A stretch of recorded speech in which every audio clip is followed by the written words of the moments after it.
हरे कृष्ण. पुरुषोत्तम मास, ज्या महिन्याला स्वतः परमेश्वराने आपले नाव दिले आहे, ते किती पवित्र व मंगलमय असेल त्याची आपण कल्पनाही करू शकत नाही.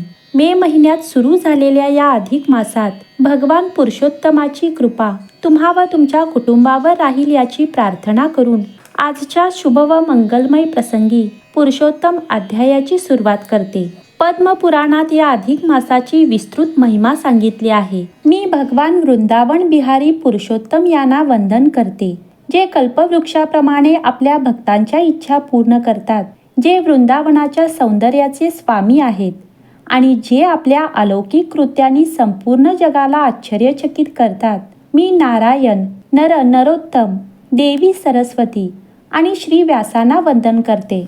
प्राचीन कथेनुसार एके दिवशी यज्ञ करण्याची इच्छा झाल्याने ऋषी कश्यप, भृगु, अंगिरा, गौतम, भारद्वाज, जगदम्नी असे अनेक ऋषी अत्यंत पवित्र अशा नैमिषारण्यात आले. हे सर्व ऋषी आपल्या शिष्यांसह, आपल्या इंद्रियांसह वेद जाणणारे, ब्रह्मदेवाची भक्ती करणारे, जगाचे कल्याण करणारे, इतरांच्या कल्याणासाठी सदैव तत्पर असलेले व चतुराईने कर्म करणारे आहेत. नैमिष अरण्यात आल्यावर ते यज्ञ करण्यास सज्ज झाले व त्याच वेळी महान कथाकार आणि धर्मग्रंथाचे जाणकार असलेले सूतजी आपल्या आश्रमातून बाहेर आले व पृथ्वीचा प्रवास करत असताना ते नैमिषारण्यात आले. तेथे त्यांनी आपल्या शिष्यांसह सर्व ऋषींचे दर्शन घेतले. संसार सागर पार करून आलेल्या त्या ऋषींचे स्वागत करण्यासाठी आनंदित झालेले सूत देखील त्या ठिकाणी पोहोचले. त्यांचे रूप तेजस्वी आणि दिव्य होते. शांत, शिस्तबद्ध, ईश्वराच्या नामात मग्न आणि आध्यात्मिक तेज असलेल्या त्यांच्या रूपाने सर्वांच्या मनात आदराची भावना निर्माण झाली. त्यांना पाहून सर्व ऋषी आदराने उठले.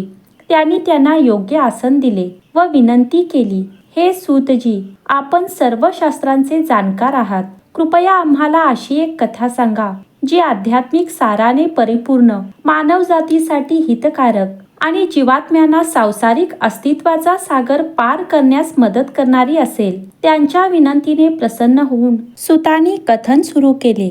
सूत म्हणाले, पवित्र तीर्थक्षेत्रामधून प्रवास करत असताना त्यांनी गंगा, यमुना, गोदावरी, कावेरी आणि नर्मदा यासारख्या पवित्र नद्यांमध्ये स्नान केले. देवता व पूर्वजांची पूजा केली.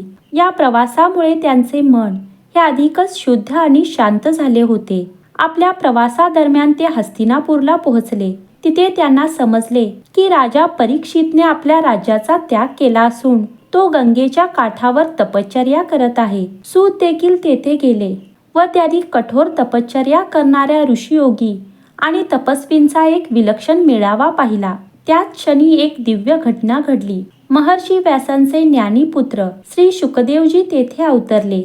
दिसायला तरुण असूनही त्यांच्यामध्ये अतुलनीय ज्ञान आणि वैराग्य होते. सांसारिक मोहांपासून मुक्त आणि ब्रह्मामध्ये लीन असलेल्या त्यांच्या दिव्य उपस्थितीने संपूर्ण सभा उजळून निघाली.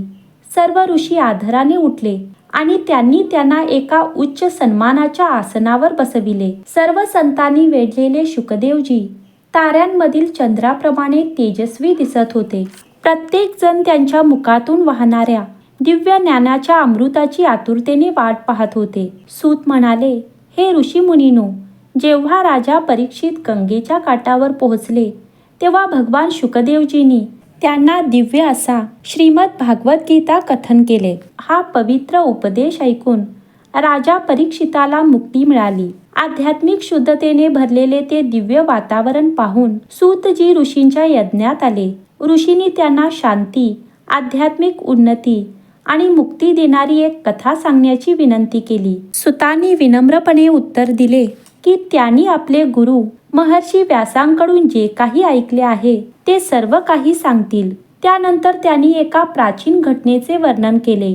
एकदा देवर्षी नारद मुनींनी बद्रीनाथमधील नरनारायणाच्या आश्रमाला भेट दिली.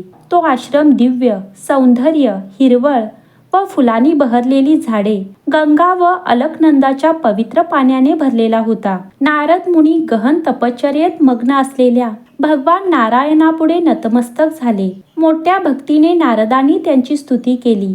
हे विश्वनाथ, कलियुगात जीव अज्ञान आणि ऐहिक इच्छांच्या बंधनात अडकलेले आहेत. कृपया त्यांना असा एक सोपा आणि प्रभावी मार्ग दाखवा ज्याद्वारे ते कल्याण आणि मुक्ती मिळवू शकतील. नारदाच्या मानवतेवरील करुणेने प्रसन्न होऊन भगवान नारायण म्हणाले, हे नारदा, मी एक अत्यंत पवित्र रहस्य प्रकट करणार आहे. पुरुषोत्तम मास हा अत्यंत पवित्र आहे आणि जे या महिन्यात उपवास, नामजप, दान आणि पूजा करतील त्यांना दैवी कृपा प्राप्त होते व दुःखातून मुक्ती मिळते.